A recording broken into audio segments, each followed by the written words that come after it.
Rapaziada, pilhado levantou a bola e Mauro César detonou. Neymar hoje não senta à mesa com a Arrascaeta. Se liga só o que rolou na Jovem Pan Esporte. Se liga. Falando sobre a atuação do Everton Araújo, que realmente jogou muita bola. E também te pergunto sobre o Arrasca, né, Mauro? Meu Deus, que gol! Que gol! É outro cara que também acha muito... O jeito que ele prepara a batida com a direita, tira o zagueiro e chuta com a esquerda, foi o que eu falei ontem. Não sei se você concorda. Eu acho que são os dois únicos craques do futebol brasileiro hoje, sem contar o Neymar, claro, gente, que tá numa fase diferente. É óbvio que o Neymar é o maior craque desse campeonato pela história, mas hoje eu vejo esses dois como os únicos craques aí no futebol brasileiro, Mauro. Não sei se Depay, talvez, ou algum outro. Você tá em 2015 ou 2025? Inventou a máquina do tempo? Hã? Não, sério, pô. Neymar não tá. O Neymar, a versão atual, não senta à mesa com esses caras, pô. Pega os números do Arrascaeta. Gols, participação em gols, pega os do Neymar. Aliás, não viajou, né? Santos jogou com o Internacional, não viajou. E o Memphis também, né? Fora também. Sim. Os dois estão fora. Os dois estão fora. O Memphis tem uma coisa também, né? Ele não recebe em dia, né? Tem dívida, não pode reclamar dele também, não.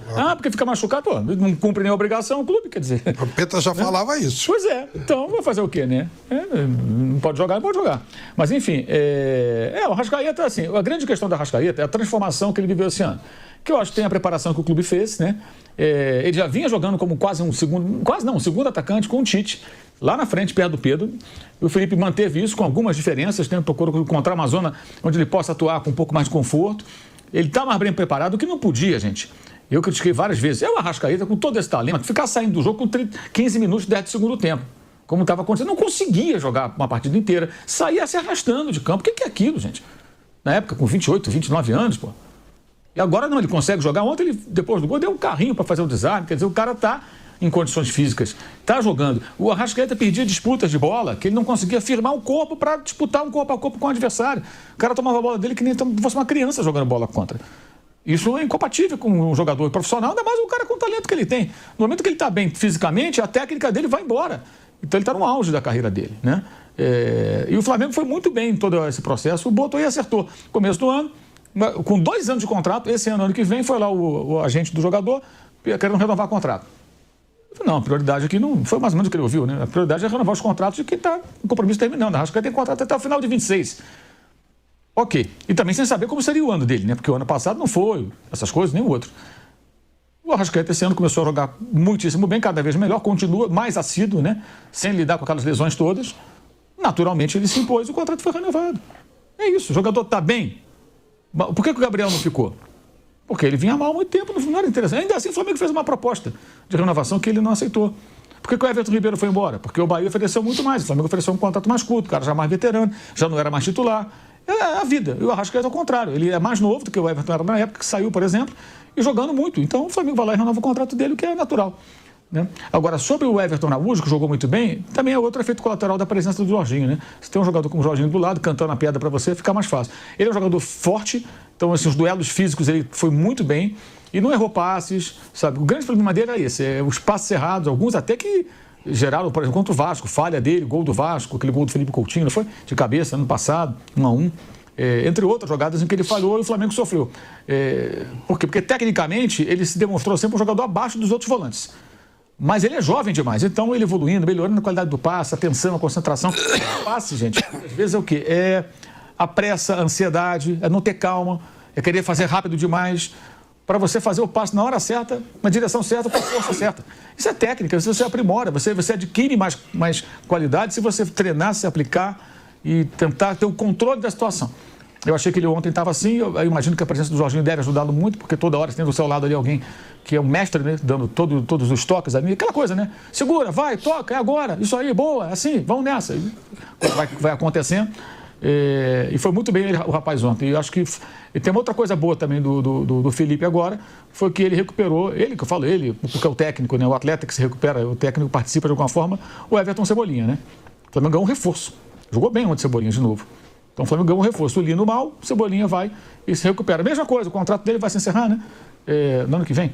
acho que é isso, meio do ano, se não estou enganado, o Flamengo talvez até interesse conversar para renovar o contrato, porque ele está jogando bem. Se ele jogar bem até o final do ano, for campeão, muda completamente. É isso. Né? Teve também muitas questões de lesão. E o Samuel Lino agora está em baixa, vai ser recuperado em algum momento, vai voltar a jogar bem, vai jogar, vai ser útil ao Flamengo, um jogador muito bom. O pessoal tem que ter um pouco de paciência, né? Às vezes as coisas não acontecem exatamente como se espera. E ontem eu só não concordei com a escalação do Plata. Eu achei estranho e o jogo mostrou que de fato ele não era a melhor opção, porque por mais que ele consiga em alguns momentos fazer alguns movimentos interessantes, né, taticamente funcionar dentro de uma proposta do Felipe, cara, o cara é um atacante, está jogando de 9 ali, cara, tem que chutar no gol, tem que dar assistência, tem que participar, ele não consegue. Concordo com o Mauro, Plata não dá para ser titular nesse time do Flamengo. Eu até achei que Bruno Henrique estava sem condições de atuar e entrou no segundo tempo. Por que não colocou Bruno Henrique já logo de cara de titular, né? O Flamengo teria feito o resultado com muito mais tempo, acredito eu, né? Em relação a Arrascaeta e Neymar, meus amigos, não dá nem para discutir, né? Não dá nem para começar a conversa. Tô falando de momento. Momento não tem como conversar. Não tem como começar a conversar sobre Arrascaeta e Neymar. Neymar nem jogou esse ano. Vamos falar a verdade. Vamos falar a verdade. Neymar jogou esse ano? Se Neymar tivesse jogando o mínimo possível, ele seria convocado. Seria convocado pelo Carlo Ancelotti. Neymar não tá jogando, gente. Neymar não tá jogando. Não tá jogando. Arrascaeta é o vice-artilheiro do campeonato. Simples assim. Simples assim.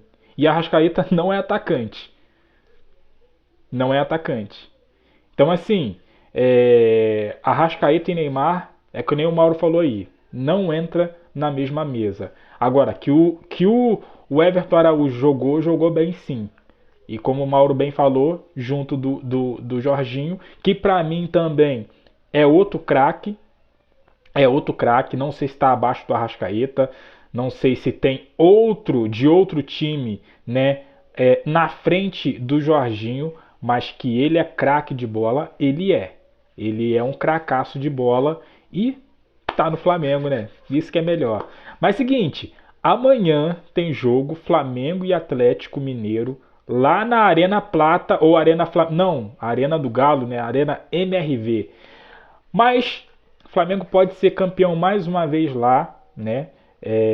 Mas se o Flamengo não for campeão lá, cara, o Flamengo fica muito perto de vencer, de ganhar, de conquistar esse título. Porque o Flamengo está a 4 pontos do Palmeiras. Vence, o Palmeiras também vence. Continua os 4 pontos, faltando 2 rodadas. Flamengo muito perto de ser campeão. E é isso aí. Vamos para cima. Sábado tem a final, né? A final da Libertadores. E vamos com tudo. Deixe seu comentário, aquele like, se inscreva, compartilha. Eu fico por aqui. Até a próxima. Valeu!